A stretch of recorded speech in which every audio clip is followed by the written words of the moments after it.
Welcome to Quinn's Next Step. I'm Quinn, back again with Payton Ware. Today we're going to look at the history of the area known as Israel and Palestine. As Payton was not prepared. Well, first we're going to go to a video from Ben Shapiro that in fact was put out 2 years ago. Let's check that out. The Jewish homeland has always been the dream in Israel. Okay, to understand how tiny this slot of land is, you kind of have to look at this map. Okay, so this tiny area right here covers Israel and actually some other countries. Okay, the entire map, if you were to zoom out and take a look at the Arab world, what you would see is this enormous swath of the globe, and then you would see like this tiny pinprick about half the size of New Jersey, and that constitutes modern-day Israel. It's a very, very small plot of land, and if you were to look at this area, like the narrowest part of the land is currently constituted, you'd be looking at about 9 miles wide right here. The Jewish history with regard to the land of Israel begins approximately 1300 BCE, before the birth of Christ. Moses leaves Egypt somewhere around 1300 BCE. There are various sort of attempts to date this. A little bit later in the century, Joshua enters the land. He crosses the Jordan River, right? So the Jewish people go out here, they pass through the Red Sea, they end up wandering around in the desert, and then they enter the land of Canaan, right, which is this whole area. By about 1000 BCE, the kingdom of David is established. Jerusalem is the capital, right? This is the first that Jerusalem matters sort of in world history. Remember, we're still 1,000 years before Christ. By 957 BCE, the first temple of Solomon is built. It is built in Jerusalem. Now remember, this is still a good 1,600 years before the rise of Islam. There's a lot of infighting among the Jews. There's a separation between the kingdom of Judah and the kingdom of Israel. Those are two separate kingdoms. And you end up with ancient maps that look sort of like this, right? This ancient map is the kingdom of Israel, which was 10 of the tribes. And then you have the kingdom of Judah, which is the one that was governed by the Davidic line. The first exile that happens to the Jews happens in 722 BCE when the Assyrians rush in from the north. You can see the Assyrian Empire at the top of this map. They rush in from the north. Then there's another exile that takes place in 586 BCE. This is the Babylonian exile. So from way the hell out here on this map, the Babylonians come in, they conquer the land, and they destroy the first temple. In 515 BCE, there's this great return from Babylonia, and the second temple is built. In 63 BCE, the Romans take over. So Pompey, at that point, not the emperor, but just a general, takes over the area, and Judea becomes a vassal state. And Judea remains a vassal state of the Roman Empire, basically through the end of an independent Jewish kingdom. It's called Judea at this point. It is not called Israel. 70 CE is the destruction of Jerusalem. There's a Jewish revolt against the Roman government because of bad administrative practices and because of infighting and because of a crackdown on religious practice, and Jerusalem is destroyed. And not only is Jerusalem destroyed, the Second Temple is destroyed at the time as well. 130 to 136 CE, there is a massive revolt by the Jews under a general named Simon Bar Kokhba. The Bar Kokhba revolt was extremely damaging to the Roman Empire. They had to expend extraordinary resources in order to stop the Bar Kokhba revolt, which is why it was almost an independent kingdom for a solid 4 or 5 years there. They renamed the area Palestine as an insult to the Jews. That's why it was named Palestine. So when people say historic Palestine, understand that the existence of Palestine was meant as a name, as an insult to the Jews, who were considered the historic inhabitants of the land, and it is first used in 136 CE, a solid 1,200 years after the Jews first enter the land at a minimum. Now finally, we get to the founding of Islam. So Islam finally is founded around the 7th century CE. Arabs take over this land in about 636 CE. In 1099, the Crusaders decide that they are going to take back the land, and from 1099 to 1291, the Crusaders are fighting battles with the Islamic world and establish rule inside Jerusalem and inside Israel. In 1291, the Crusaders are defeated, and a Muslim group called the Mamluks take over. They rule for a couple of hundred years. In 1517, the Ottoman Empire, another Muslim empire, takes over the entire area. Now understand, since the destruction of the Kingdom of Judea, there has not been a single independent state called Palestine set up anytime in here. It has always just been a territory of an outlying empire, and pretty sparsely populated, actually, because there wasn't a lot there, as it turns out. The Ottoman Empire, this entire time from 1517 to 1918, till the end of World War I, during that time, they really didn't want Jews settling in the land, and so they had barred Jewish land purchase. You actually could not buy land in this area if you were Jewish. Jews started to make sort of backdoor deals with local Arabs to buy their land, and so you start seeing Jews trying to escape various places from which they've been exiled for, thousands of years, back to the Holy Land. There was a constant Jewish presence here. Throughout all of these exiles, there's never no presence of Jews in, for example, Hebron or in Jerusalem or in various areas of the Holy Land. But the first major aliyah, which is termed the aliyah in Hebrew, that means to go up, right? Because there's a spiritual rising that takes place when you go to the Holy Land. The first aliyah is around 1882, it's late 19th century, and it's mostly Russians attempting to escape pogroms that are happening in Russia. By 1897, the Zionist movement begins, and this is the idea that there's going to be an independent Jewish state in Israel. It is launched by Theodor Herzl. He's the founder of the World Zionist Organization. He is not a particularly religious Jew. He launches this after the Dreyfus Affair. The Dreyfus Affair was this famous affair in France in which there was a member of the French army who was Jewish. He was falsely accused of spying for the Austro-Hungarian Empire. It unleashed this giant wave of anti-Semitism. He was basically condemned despite evidence because of the anti-Semitism, and Herzl decided, well, anti-Semitism is too strong a threat. The Jews need some homeland to call their own. In 1917, Britain declares the Balfour Declaration. This says there will be a Jewish homeland in the area of Israel. The amount of land that was promised to the Jews was actually not just what is labeled Israel here, but also Jordan, which at this time was called Transjordan, which makes some sense in the sense that the Arab states around it were going to be Egypt, it was going to be Saudi Arabia, it was going to be Syria, it was going to be Lebanon. There are a bevy of Arab states that surround this entire region. I just want to say one thing. That song is awesome. Shout out to Loden Fortenberry. Love the theme song. It really encapsulates the show and you, and he's just such a talented songwriter, I'm sure. I couldn't agree. Like that. 100%. That's why I asked him to do it. Thank you very much, Loden, again. Definitely. Good stuff, good stuff. So what are we doing? Okay, so there was the clip from Ben Shapiro in regards to some of the history of that land area all the way up through World War I regarding the end of the Ottoman Empire. So based on what we just saw, looks like historically, yes, the Jews, Israel, people of Israel have been there, and Arabs have been there. They've been commingling for thousands and thousands of years. And a lot of different hands have been in that pie. I mean, the area changed hands quite a few times. Indeed. Sounds like, wasn't aware of all that. I knew the Ottoman Empire had taken over. There was the Babylonians. And so, yeah, it's kind of been a hotbed of activity. And according to history.com and UN.org, so Palestine comes from the word Philistia, in which case, according to the Old Testament, that would be the Philistines of the Old Testament. And that was one thing I don't think Ben mentioned. What does CE stand for? Common Era. Is it the same division as BC? It's just called something different? Obviously, they don't use BC, but... Right, they don't. Yeah, so they use before the Common Era and Common Era, but that does line up, yes, with BC and AD. Okay, gotcha. Because they do not believe in AD being the year of our Lord. I did notice that during the Balfour Declaration, I believe it was called 1914, is that right? That the good old Rothschilds were involved with that. Lord Rothschild. Yeah, caught that as well. So go way back there, don't they? Which actually leads into some of the agreements that were made back then at the end of World War I. Well, prior to, we have the Sykes-Picot Agreement between Great Britain and France in 1916. And then there was the Paris Peace Conference in 1919 and 1920, which under those agreements came the mandate for Palestine from the League of Nations for British rule to take place over the land, which created mandatory Palestine from 1920 to 1948 following World War II.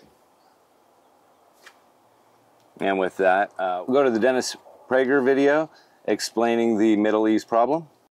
When I did my graduate studies at the Middle East Institute at Columbia University's School of International Affairs, I took many courses on the question of the Middle East conflict. Semester after semester, we studied the Middle East conflict as if it was the most complex conflict in the world, when in fact, it is probably the easiest conflict in the world to explain. It may be the hardest to solve, but it is the easiest to explain. In a nutshell, it's this. One side wants the other side dead. Israel wants to exist as a Jewish state, and to live in peace. Israel also recognizes the right of Palestinians to have their own state and to live in peace. The problem, however, is that most Palestinians and many other Muslims and Arabs do not recognize the right of the Jewish state of Israel to exist. This has been true since 1947, when the United Nations voted to divide the land called Palestine into a Jewish state and an Arab state. The Jews accepted the United Nations partition, but no Arab or any other Muslim country accepted it. When British rule ended on May 15, 1948, the armies of all the neighboring Arab states, Lebanon, Syria, Iraq, Transjordan, and Egypt, attacked the one-day-old state of Israel in order to destroy it. But to the world's surprise, the little Jewish state survived. Then it happened again. In 1967, the dictator of Egypt, Gamal Abdel Nasser, announced his plan, in his words, to destroy Israel. He placed Egyptian troops on Israel's border, and armies of surrounding Arab countries were also mobilized to attack. However, Israel preemptively attacked Egypt and Syria. Israel did not attack Jordan and begged Jordan's king not to join the war. But he did. And only because of that did Israel take control of Jordanian land, specifically the West Bank of the Jordan River. Shortly after the war, the Arab states went to Khartoum, Sudan, and announced their famous three no's: no recognition, no peace, and no negotiations. What was Israel supposed to do?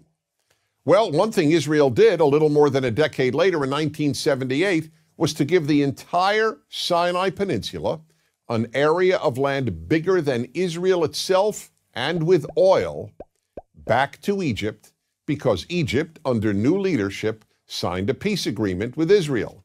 So Israel gave land for the promise of peace with Egypt, and it has always been willing to do the same thing with the Palestinians. All the Palestinians have ever had to do is recognize Israel as a Jewish state and promise to live in peace with it. But when Israel has proposed trading land for peace, as it did in 2000, when it agreed to give the Palestinians a sovereign state in more than 95% of the West Bank and all of Gaza, the Palestinian leadership rejected the offer and instead responded by sending waves of suicide terrorists into Israel. Meanwhile, Palestinian radio, television, and school curricula remain filled with glorification of terrorists, demonization of Jews, and the daily repeated message that Israel should cease to exist. So it's not hard to explain the Middle East dispute. One side wants the other dead. The motto of Hamas, the Palestinian rulers of Gaza, is, "We love death as much as the Jews love life." There are 22 Arab states in the world, stretching from the Atlantic Ocean to the Indian Ocean. There is one Jewish state in the world, and it is about the size of New Jersey. In fact, tiny El Salvador is larger than Israel. Finally, think about these two questions. If tomorrow Israel laid down its arms and announced, "We will fight no more," what would happen? And if the Arab countries around Israel laid down their arms and announced, "We will fight no more," what would happen? In the first case, there would be an immediate destruction of the state of Israel and mass murder of its Jewish population. In the second case, there would be peace the next day. As I said at the outset, it is a simple problem to describe. One side wants the other dead, and if it didn't, there would be peace. Please remember this: there has never been a state in the geographic area known as Palestine that was not Jewish. Israel is the third Jewish state to exist in that area. There was never an Arab state, never a Palestinian state, never a Muslim or any other state. That's the issue. Why can't the one Jewish state the size of El Salvador be allowed to exist? That is the Middle East problem. I'm Dennis Prager.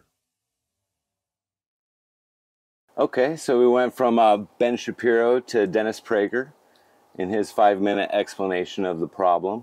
simply explained, of course, harder solved.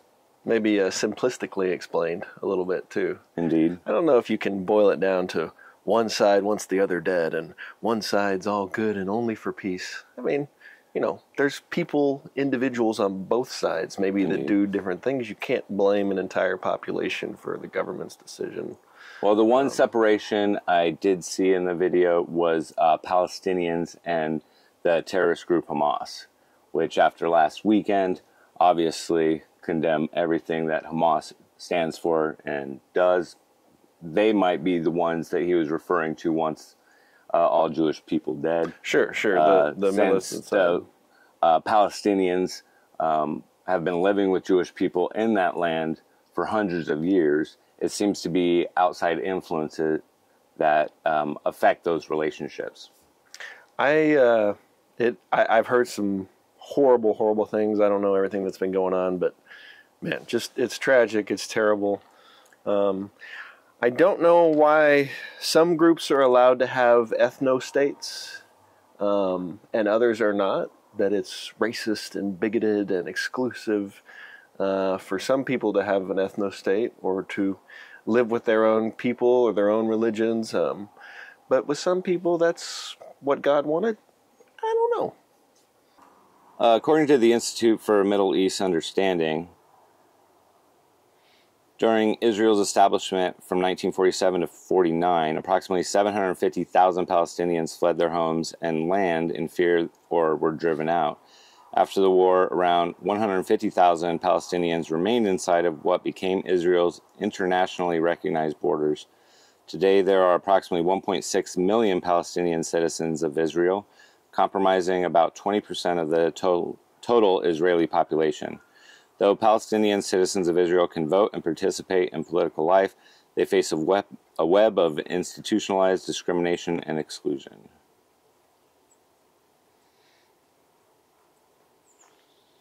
Since, of course, over centuries of years, with all the attacks that the Jewish people of Israel today or in previous iterations, as Dennis Prager and Ben Shapiro mentioned, they've always been there. And I wondered about the congregation of all the Jewish people in one location after World War II, because that made them look like more of a sitting target the more you get there. But then again, we've seen time after time them being able to defend themselves and the creation of the Iron Dome. And so they've been able to defend themselves and not have to take offensive actions. I mean, it seems like a really tough place to exist when you're that surrounded by hostile parties. You know, I mean, it's like maybe if you had the family farm and the house your grandfather built with your father's help, and you've raised these generations of families here, and it's home, and you don't want to leave it, but these neighborhoods are built all around you with people that hate you and want you to leave. I might move somewhere else and maybe just, you know, say goodbye. I know it's sentimental. Say goodbye to the old family farm and find somewhere maybe a little more friendly. I think, what if we gave New York and Southern California to Israel? Let them set up a new state over here. You know, get that out. That could be a new state. And that is a good point. Yeah, the American perspective on the whole thing is, I mean, I feel that as a ethnic Jewish person or a religious Jewish person, you live wherever you want to. You should be safe, just like any other religion or ethnic person. Sure, of course. But because we're in America, yeah, we have the history of, okay, yeah, England ain't treating us right. We're going off and we're going to start their colonies, but then we're going to get in a situation where we have to throw tea in a harbor and claim our independence for our own. And we couldn't just stay on the East Coast. We went all the way to the Pacific Coast to have modern day United States. So yeah, getting up and going, we're no strangers to. And in all my travels, it's like I'm just waiting to find the place, and this beautiful hill country, I think, is it. Gotta love it. Indeed. Well, and here, I mean, here there were many conflicts in the the colonization of these lands. You had great empires fighting each other. You had indigenous and natives fighting each other and fighting the colonizers and ultimately getting wiped out. Well, the Spanish and the French and English and Portuguese all in the Americas. I don't know if there's any settlement of lands or migration of people that has been without bloodshed and violence. Not to, you know, again, not trying to justify anything here. I think that there's, you know, there's got to be a nuanced way to look at it. That reminds me, there will be a future episode where I do ask the question, what is authority and where do these authorities come from? Because as we know, after World War II, in those Israel lands, or it became the land of Israel, then they started chopping it up, just as Dennis Prager mentioned.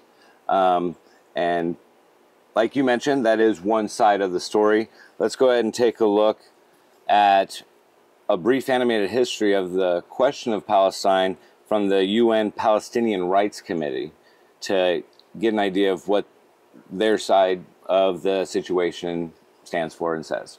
The question of Palestine keeps returning to our screens. But why? Well, it's an injustice and a denial of human rights that has persisted for over 100 years, with global implications. Here is a brief overview. After World War I, the League of Nations placed Palestine, formerly part of the Ottoman Empire, under a British administration that supported the creation of a Jewish national home there, a move that pleased Zionist leaders who considered it the ancient Jewish homeland. Amid increased immigration and foreign rule, Palestinians who had lived on the land for centuries staged an uprising from 1936 to 1939, which led to repression, including by British forces and Jewish militia. In 1947, the UN decided to partition Palestine into two independent states. Jerusalem was to be placed under UN administration. However, Israel declared independence in 1948 and captured much more of Palestine than the partition plan allocated, except for the West Bank, including East Jerusalem, held by Jordan, and the Gaza Strip, held by Egypt. More than half of the Palestinians were expelled from or fled their homes and ended up in refugee camps in the West Bank, Gaza, and neighboring countries. Palestinians refer to this as the Nakba, or catastrophe. They remain refugees to this day, mostly relying on the UN Palestine Refugee Agency, which was created specifically for this case. In the 1967 Six-Day War, fought between Israel and neighboring Arab states, an additional 500,000 Palestinians were forced to flee. Israel occupied Gaza and the West Bank and annexed East Jerusalem, including the Old City. In the years following, the UN General Assembly affirmed the rights of Palestinians to self-determination, sovereignty, independence, and refugee return. In 1974, it recognized the Palestine Liberation Organization, PLO, as the sole legitimate representative of the Palestinian people. Palestinians revolted against the Israeli occupation in 1987, referred to as the First Intifada, or uprising.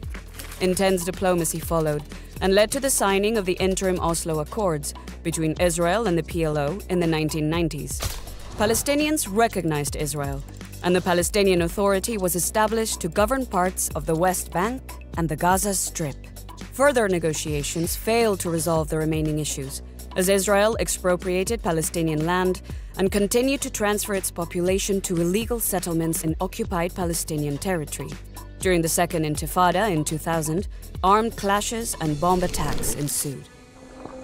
Israel built the West Bank separation wall, much of it inside Palestinian territory, seizing land and restricting freedom of movement. The International Court of Justice determined that the wall inside Palestinian territory was illegal. In 2005, Israel withdrew troops and settlers from Gaza. After an armed takeover by Hamas, Palestine's Islamic resistance movement, in 2007, Israel imposed a blockade on Gaza, which has caused a deepening humanitarian crisis, along with Palestinian resistance. Palestine became a UN non-member observer state in 2012, and a few years later, the Security Council demanded that Israel cease illegal settlement activity. However, settlements continue to expand. Despite broad international support for a two-state solution, it has not been possible to justly resolve core final status issues in accordance with UN resolutions. And that is why, until justice and international law prevail and Israel ends its occupation, we will continue to see the Palestinians struggle for their rights on our screens.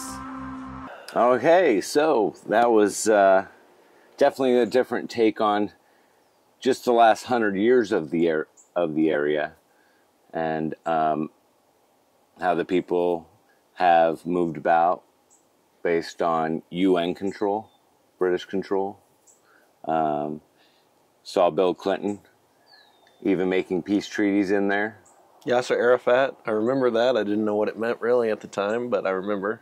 It was the Palestinians acknowledging Israel. So it seems that every generation is having the same battle in between the groups of people that live there. I see there's something here that's kind of reminds me of what's going on here right now, which is this dichotomy of information that people receive. I think it's good that we're looking at both perspectives here, or at least hearing out what somebody might say about this side or that side of the conflict. Here in the States right now, you're getting one side completely demonizing the other in the political spectrum, almost to the point of where they see them as enemies. Obviously, we don't have the history of actual war here between those sides, but boy, it sure seems to be really coming down to a hardline division that you just refuse to acknowledge or listen to the other side of the moral equivalency argument. It's a tough thing. I think it's good to take in all this information, because if you just watch one or the other, you might just assume that, you know, oh, this is the truth, and there's no other perspective that could possibly be. I mean, they're just demons. Well, you mentioned that you thought that Dennis Prager might have gone too far, saying, oh, it's just about one side wanting the other side dead. But even at the end of that video, they said, unless all the Jewish people get out, there will be no peace. Right. It seems like an unresolvable conflict. Somebody's going to have to kill all the other side. So right. I'm guessing right now that most of the world wants Hamas dead, which they mentioned that Hamas had taken over. Well, last weekend, right? During the Hamas terrorist attack, there were Palestinians all across the world celebrating the deaths of all the Jewish people that day. And what will happen once Israel wipes out the Palestinian territories and turns it to glass? Probably some celebration. Indeed. Wish we would quit celebrating all the death. Yeah. All the death that we could hopefully avoid. Will it happen? Can the major religions of the world make peace with each other? I hope. Well, and that's why I think the important distinction between Palestinian people that do not want all the Jewish people dead versus maybe Hamas who do. If that is the distinction that can be made, great. But if, according to that, the Palestinian Committee from the UN wants all the Jewish people out of there, so how else are they going to do it? It seems like they want to have one side eliminated, just from their own words. We have to really see each other as people. There's people in this country who think that all Muslims are terrorists, literally. And there's people in this country that think all Jews are corrupt and control all the centers of power, literally. And the answer is not that. Well, it's like you said earlier, clear. It's all about the individual and what propaganda, one way or the other, someone gets sucked into becomes their bubble, and they're not able to see each other for being another human being. Having served in Kirkuk, Iraq as an army medic, I met the local Iraqi people there. I talked to them, had great conversations. One gentleman I remember talking to was probably in his mid-20s, and I was in my late 20s, and I asked him about what it was like growing up in Iraq, because I remember Desert Storm in the early 90s having happened, and so he was just a child when that happened. And so he just said, this is the way it's always been. And so I figure in this situation, probably a lot of the same. Sure, sure. And we'll go for two from AJ Plus, also known as Al Jazeera Plus. We will see their perspective on how Israel is created.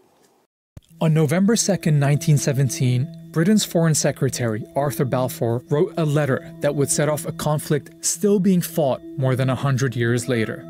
His Majesty's government view with favour the establishment in Palestine of a national home for the Jewish people and will use their best endeavours to facilitate the achievement of this object. When Balfour wrote of his government's intent to create a Jewish homeland in Palestine, 90% of the people living there were not Jewish. Just 31 years later, most of them were gone.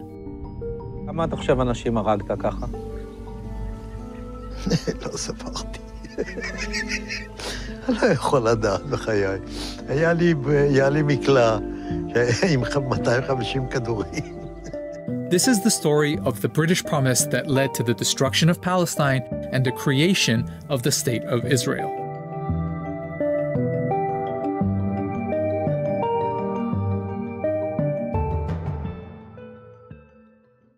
Let's start with the obvious question. Why were the British making promises about other people's countries? The short answer, empire is one hell of a drug. This was World War I, and the British were making lots of promises. In addition to promising a Jewish homeland in Palestine, they promised Arab leaders independence if they rose up against Britain's enemy, the Ottoman Empire. The Arabs did. Hollywood even made a movie about it. Arabia's for the Arabs now. That's what I've told them anyway. That's what they think. That's why they're fighting. Oh, surely.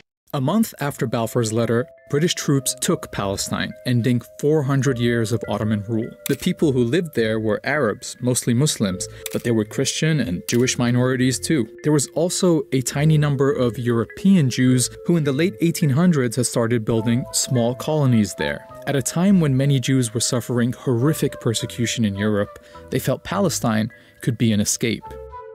The idea of building up a Jewish presence in Palestine became known as Zionism, but it stayed a fringe movement among European Jews. Many of them felt they shouldn't have to leave their countries to avoid persecution. But Zionism as a political movement took a big step forward with an Austrian man called Theodor Herzl. And this guy is a very important name in this story. In 1896, he published Der Judenstaat, or in English, The Jewish State. In it, he said the only way for Jews to avoid Europe's anti-Semitism was not just to leave, but to have their own country. And Herzl didn't just write. The next year, he organized a conference in Basel, Switzerland, the first Zionist Congress. The attendees agreed on a program which sought, among other things, to establish a Jewish homeland in Palestine and promote Jewish settlement in Palestine. From here on out, the Zionist movement became very active, setting up funds to promote Jewish immigration to Palestine, companies to buy land there, and recruiting representatives to advocate for their cause with different governments. A few days after the conference, Herzl wrote this in his diary. At Basel, I founded the Jewish state. In 5 years perhaps, and certainly in 50 years, everyone will perceive it. He was only off by 1 year. Okay, so that is a lot of history, but it's important because the Zionist movement is a critical part of the story going forward, especially after it found a friend in the British government, where a lot of high-ranking officials supported Zionism, sometimes for unexpected reasons. Prime Minister Lloyd George, for example, was a Christian zealot who believed gathering the Jewish people in Palestine would bring Jesus Christ back to earth. Others, like Balfour, believed that getting the Jewish people out of Europe and into their own country would be a good thing. Herzl was pretty visionary when he wrote that the anti-Semitic nations will become our allies. Meanwhile, the Zionists assured Britain that their future country would be a reliable ally. So that's the backstory of how European anti-Semitism, Zionism, and British imperialism all led to the Balfour Declaration, this British promise to build a homeland for Jews in Palestine. Now we're going to look at how Britain did that. World War I had been a conflict between rival empires, and the winners set up the League of Nations to distribute the losing side's territories between them. They called it the Mandate System, putting territories once controlled by the Ottoman and German empires under the, quote, tutelage of advanced nations until they became independent. Britain was given the mandate over Palestine, but the Palestinian people were never asked what they wanted or what independence would look like to them. Listen to what Balfour wrote to one of his colleagues. For in Palestine, we do not propose even to go through the form of consulting the wishes of the present inhabitants of the country. Instead, it was the Zionists who were consulted about what their vision for Palestine was, and so the mandate ended up incorporating not just the Balfour Declaration, but several clauses requiring Britain to ensure the establishment of a Jewish home in Palestine. British rule was very accommodating to the Zionist project. The Jewish community in Palestine grew with big waves of immigration. They had their own schools and factories and even their own militia, the Haganah, and they were led by the Polish-born David Ben-Gurion, the leader of their representative body, the Jewish Agency. To the Palestinians, it was clear that Britain wasn't delivering them independence. It was delivering their country to other people.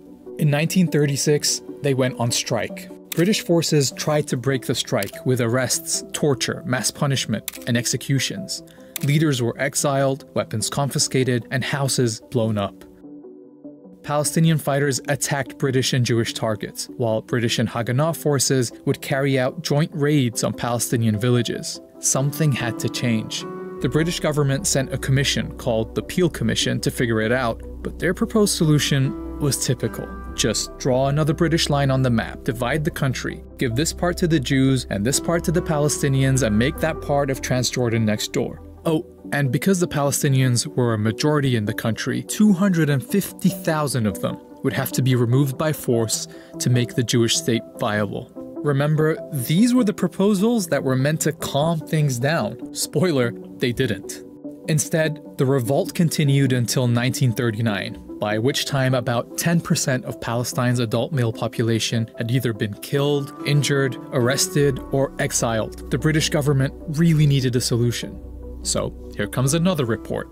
The Commission is studying the 20-year-old Jewish settlements in British-mandated Palestine. The 1939 White Paper created a conflict between the British and the Zionists for the first time, because it rejected partition and said the solution was for Palestine to gain independence within 10 years, with everyone living there sharing it together. Crucially, it also imposed severe limits on Jewish land purchases and immigration.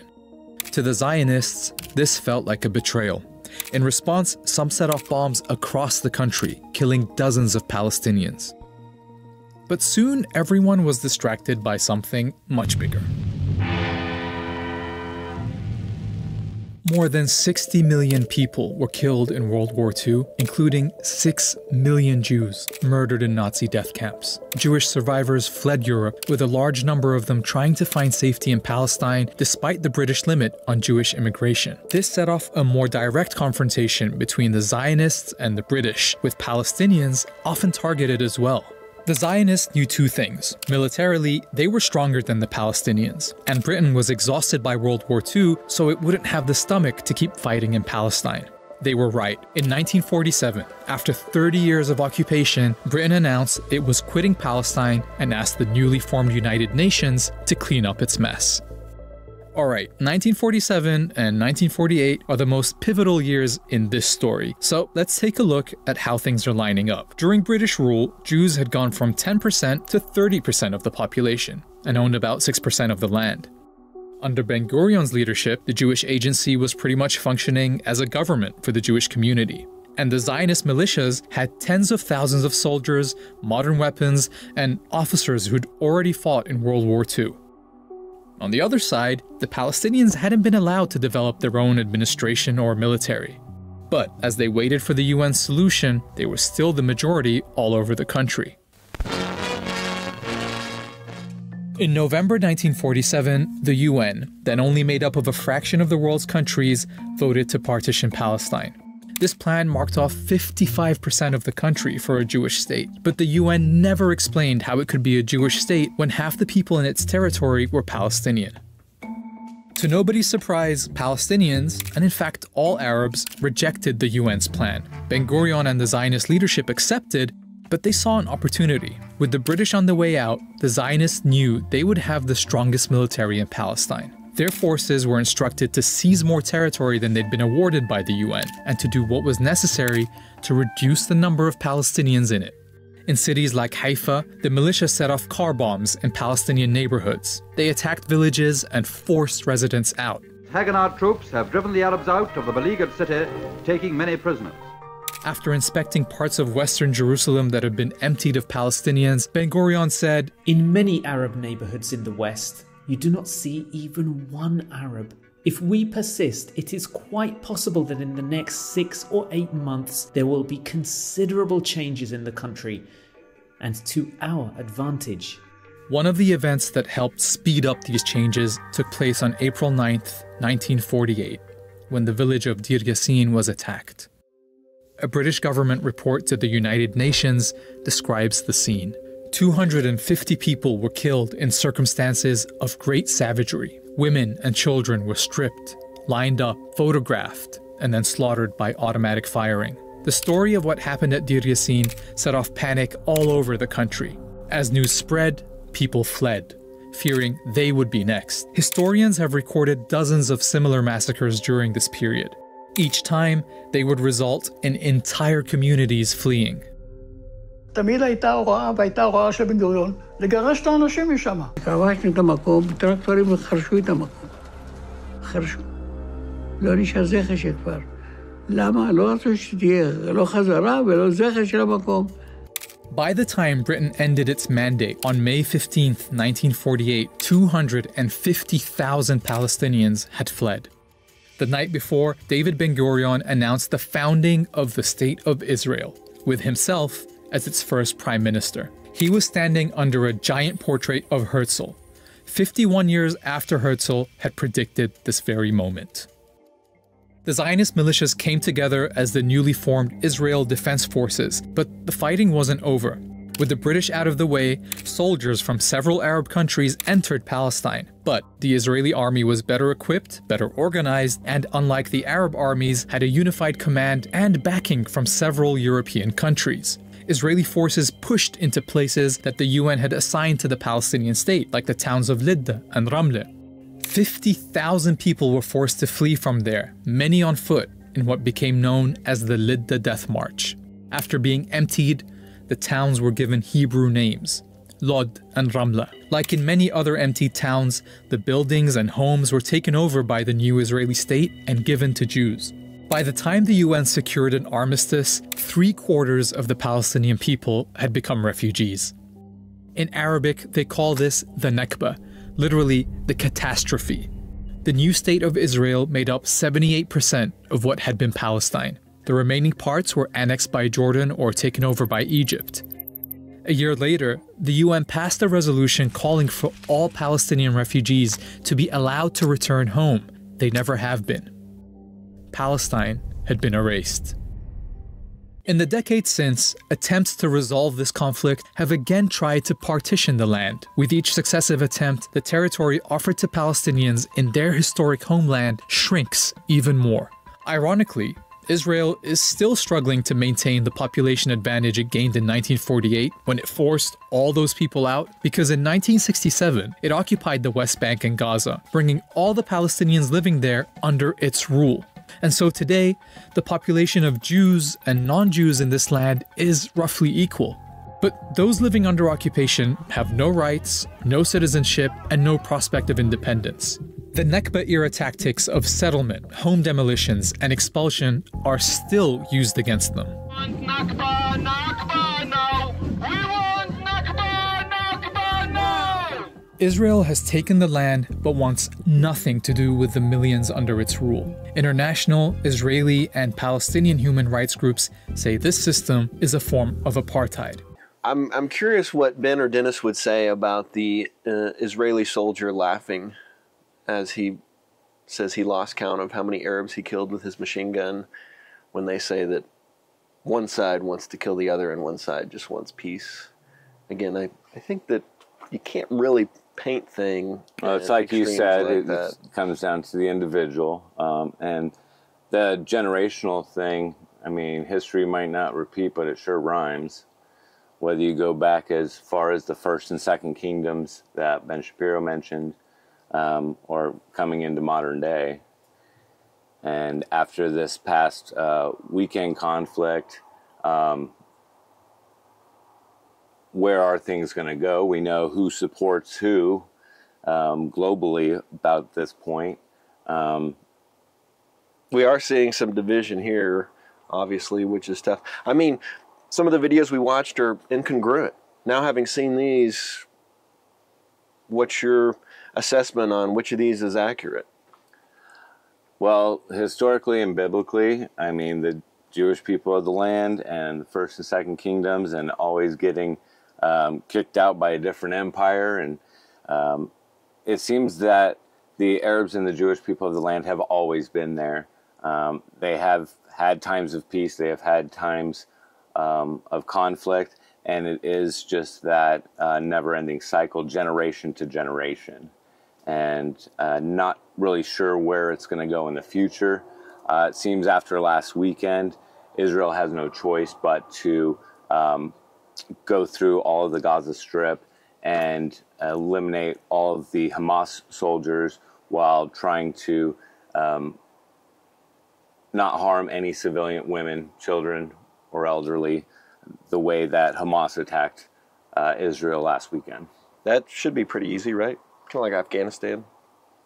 Well, and that's the other thing, is that apparently a lot of the weapons used from the Hamas were the ones left in Afghanistan. That's been the rumor. You look it up on your own. I don't know what the truth is there. They got them from Iran. Iran supported them. Some of the other things that I've heard this past week. So that last video mentioned the Jewish militia or the military slaughtering Palestinian women and children, stripping them down and shooting them, executing them. Is that to be believed? Is that accurate? I don't know. It's a horrible, horrible thing. We're hearing similar reports now from what happened this last week.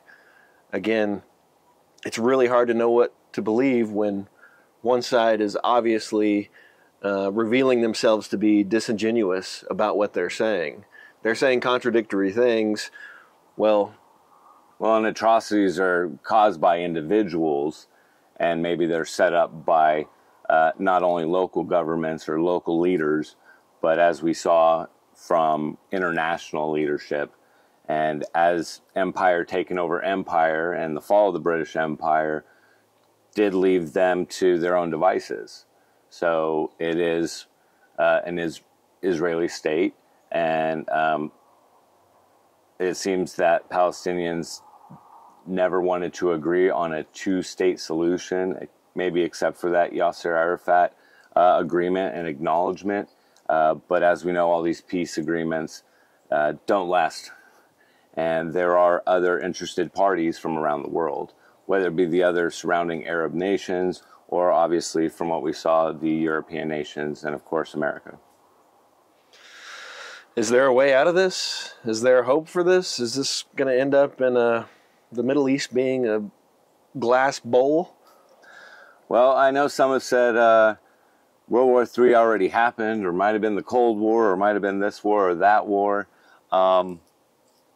I think the definition of a third world war would include the use of nuclear weapons, and that, I think, is the scariest piece of that pie. Prayerfully, that does not happen, and it does not become a glass bowl by that measure, and that innocent lives are spared through the rest of this conflict.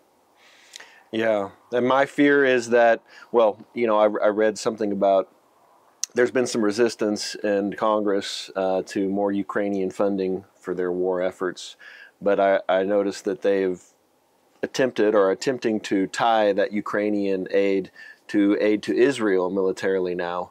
because they know that nobody's going to vote against that.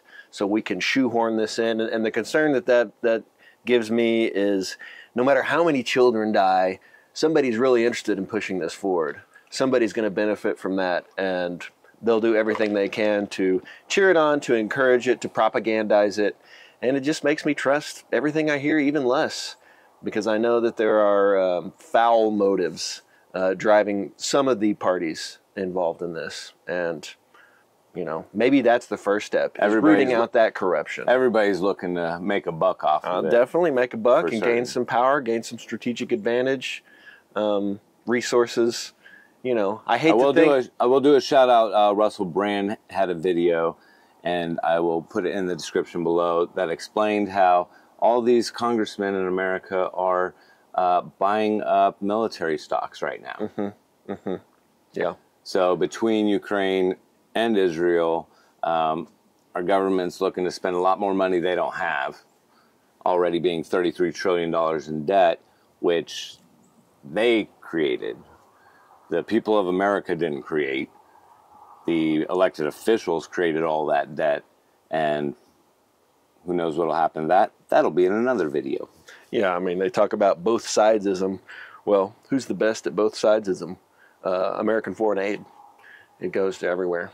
Weapons, money, cash that disappears into the pockets of the rulers. You know.